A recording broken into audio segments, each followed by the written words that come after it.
Bonjour, développement durable et communication font-ils bon ménage? Derrière cette interrogation, en fait, deux questions. Comment mettre en place une éco-communication et comment communiquer sur le développement durable? Pour répondre à ces deux questions, j'ai le plaisir d'accueillir à mes côtés Axelle Verdier, coordinatrice des rubans du développement durable. Bonjour. Bonjour. Et Julie Nicolas, responsable communication et stratégie du CERD, Centre Ressources du développement durable. Parfait, bonjour. Qui n'est pas une association, mais un groupement d'intérêt public, c'était important de le préciser.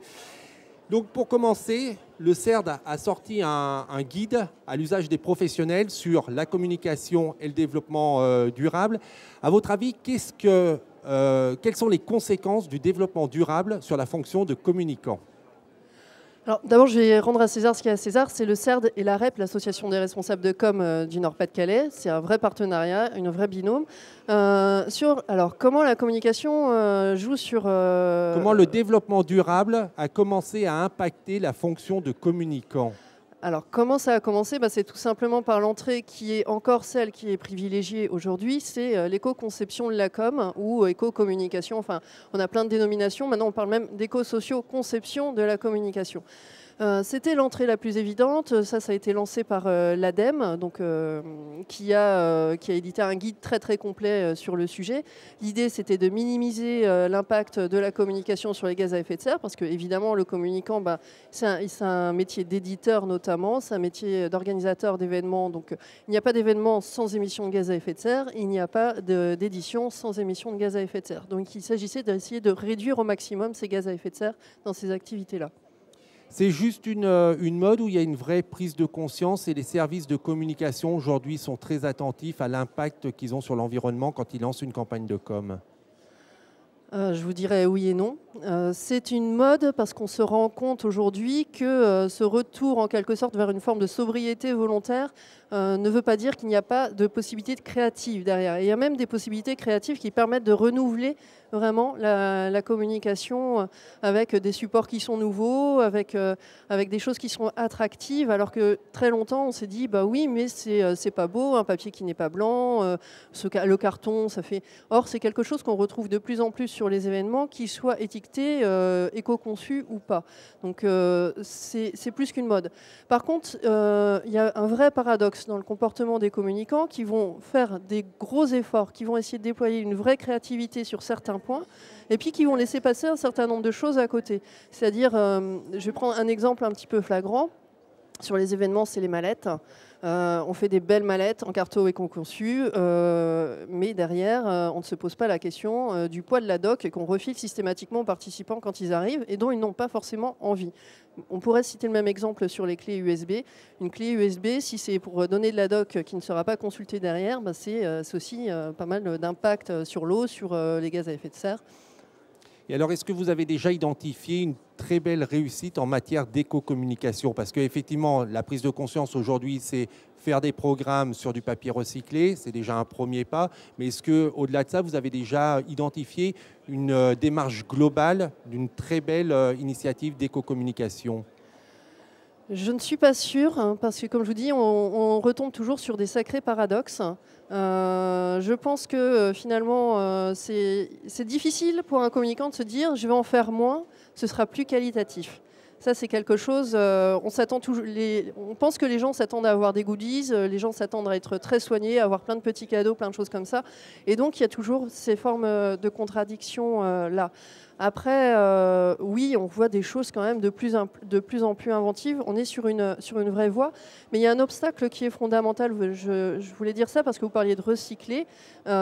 Aujourd'hui, on se rend compte aussi qu'il y a une très grosse difficulté des communicants, et c'est normal, à se repérer dans le paysage du recyclé, du FSC, du PEFC, des encres végétales, des différents labels sur les normes de qualité, les normes environnementales que peuvent avoir les imprimeurs. Sur la communication grand format, on a un tas de communications mensongères sur les produits.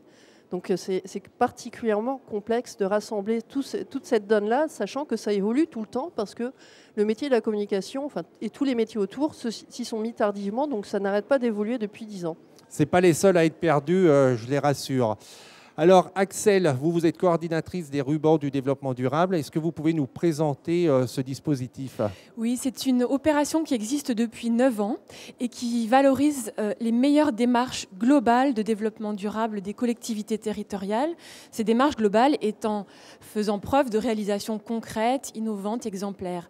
Voilà, donc depuis 9 ans, ces rubans qui sont portés par un collectif de partenaires, l'Association des maires de France, l'Association des maires de grandes villes de France, le Comité 21, l'Association des départements de France, enfin tout un collectif qui est représentatif des associations nationales des acteurs locaux et d'institutions qui accompagnent le développement durable sur les territoires. Donc cette opération crée les conditions d'une culture exigeante du développement durable. Est-ce qu'on peut donner un exemple, parce que ça reste des beaux mots, des beaux concepts, mais une démarche globale de développement durable. Est-ce que vous pourriez nous citer un ou deux exemples de collectivités territoriales qui ont été récompensées, nous expliquer pourquoi elles ont été récompensées dans cette démarche globale de développement durable? Alors effectivement, donc on a cette année récompensé 7 collectivités qui sont rentrées dans le label. Et ça va de la petite commune de Saint-Priest-sous-Aix, donc en Haute-Vienne, à la communauté d'agglomération de Cergy-Pontoise, également le Conseil régional Pays de la Loire, Conseil général de la Martinique. Donc on voit on a toutes les échelles de territoires qui sont représentées. Et pourtant, seulement 7 lauréats cette année parce qu'on est donc dans cette démarche globale, c'est-à-dire on examine la manière dont la démarche est portée au sein de la collectivité, c'est-à-dire qu'elle n'est pas seulement imposée, je dirais, par les élus, mais elle est co-construite avec les acteurs du territoire. Ensuite, on examine la vision stratégique de cette démarche, comment elle s'intègre dans le projet de territoire de la collectivité et le plan d'action, le programme d'action, et comment il se décline et surtout comment il est mis en œuvre et les réalisations concrètes.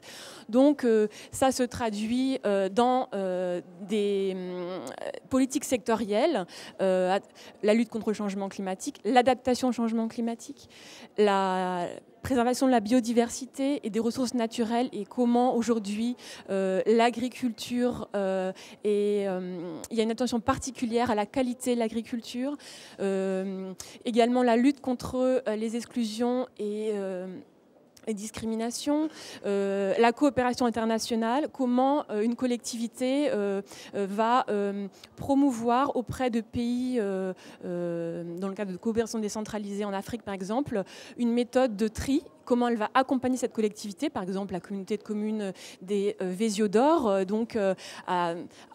s'attache à améliorer sa politique de tri sélectif et aussi donc, accompagne une commune au Sénégal pour cela. Donc elle met à disposition des compétences et un jumelage entre populations. Quel regard vous avez et surtout quelle évolution vous avez pu constater sur les projets qui vous sont proposés? Vous l'avez dit, ça fait 9 ans qu'existent les rubans du développement durable. Là aussi, est-ce qu'on est juste sur un effet d'affichage, un effet de com, ou alors derrière, il y a des choses plus... C'est vraiment quelque chose de très profond. Et en France, on peut dire que les collectivités locales sont véritablement les acteurs qui poussent le développement durable. Je pense que c'est quelque chose de vraiment important. Au-delà des politiques nationales qui sont un petit peu fluctuantes, elles ont engagé un mouvement très fort et qui est vraiment, on le constate, irréversible. C'est-à-dire, donc, en 2003, on était dans... l'opération a été créée pour mettre en évidence des actions pionnières. Et puis, donc, l'avancée du sens du développement durable sur un territoire fait en sorte qu'aujourd'hui, effectivement, c'est le fait que la collectivité, elle irradie à la fois sur toutes ses compétences, mais aussi elle anime son territoire. Le Conseil général de la Gironde, le Conseil général de l'Hérault, le Conseil général de Martinique, pour ça, sont vraiment exemplaires. En Gironde, on anime le territoire en mobilisant les écoles, les universités, les entreprises, les collectivités, avec vraiment une démarche vraiment exemplaire de diffusion pour preuve, donc deux territoires qui sont assez forts, justement, la Gironde avec 3 collectivités lauréates et labellisées, et aussi la zone de l'Isère avec Grenoble, dont le plan climat irradie auprès de ces autres communes, et dont Saint-Égrève fait partie des lauréats cette année. Voilà. Et alors, est-ce que le développement durable, c'est un bon support pour communiquer ? Alors, c'est au-delà de la question, est-ce que c'est un bon support communiqué, parce que vous parliez d'effet de com. Je pense qu'il faut se rappeler que la communication, elle est indispensable au développement durable. C'est vraiment la première réflexion à avoir. On n'a pas de démarche de développement durable sans démarche de sensibilisation et donc de communication, même si parfois on ne va pas assez loin dans la sensibilisation parce qu'on n'est pas assez dans l'interactivité entre les parties prenantes et la structure ou le territoire qui pilote une démarche de développement durable. C'est quelque chose qui est inscrit de façon très forte. Mais alors, ça a beau être obligatoire, est-ce que c'est un bon support ou alors on sait que c'est un sujet complexe, que les gens sont plus ou moins déjà sensibles à ça. Donc, est-ce que c'est un thème qui incite à la communication au-delà de cette obligation pédagogique? Alors, c'est un excellent support. On s'en est rendu compte très tôt, quand le développement durable est apparu, que c'était vraiment le dénominateur commun qui allait mettre tout le monde d'accord sur la communication. Et c'est pour ça d'ailleurs qu'est apparu le greenwashing. Pour moi, c'est quelque chose qui s'est franchement très fortement essoufflé. Il faut arrêter de parler de greenwashing à tout va, mais c'est à cette Donc vous allez nous rappeler la définition? Le greenwashing, c'est laver vert, c'est-à-dire les gens qui mettaient un petit vernis vert, voilà, et peut-être même derrière il n'y avait pas de démarche et même que le vernis effectivement c'était teinté vert. Alors c'est effectivement un excellent support, mais il faut faire attention à pas non plus dire que le développement durable est un thème. Le développement durable, c'est un projet de société, et c'est pour ça que c'est un dénominateur commun qui convient à tout le monde. C'est un véritable projet de société. Donc du coup, effectivement, on ne peut pas éluder la complexité du sujet, parce que voilà, on doit parler des interactions entre l'économique, le social, l'environnement, et on ne peut pas se contenter à chaque fois de passer par la petite porte, parce que sinon on passe à côté de cette complexité et on ne donne plus le sens que l'on voudrait avoir dans le projet du territoire, par exemple. Mais aussi par rapport à une communication qu'on retrouve très souvent, c'est la communication éco-geste. Faites ceci, faites cela, éteignez la lumière, jetez bien, tatata. C'est assez catastrophique si on ne fait que ça, parce que du coup, on est là quasiment à donner des ordres, à donner des manuels de bonne conduite, sans expliquer pourquoi, à quoi ça sert, et sans non plus penser à valoriser la personne qui fait mieux, et qui du coup va adopter, parce qu'elle est valorisée, va adopter des gestes toujours plus positifs et toujours plus significatifs. Est-ce que vos lauréats profitent du label, entre guillemets, que vous leur remettez de ruban du développement durable pour communiquer?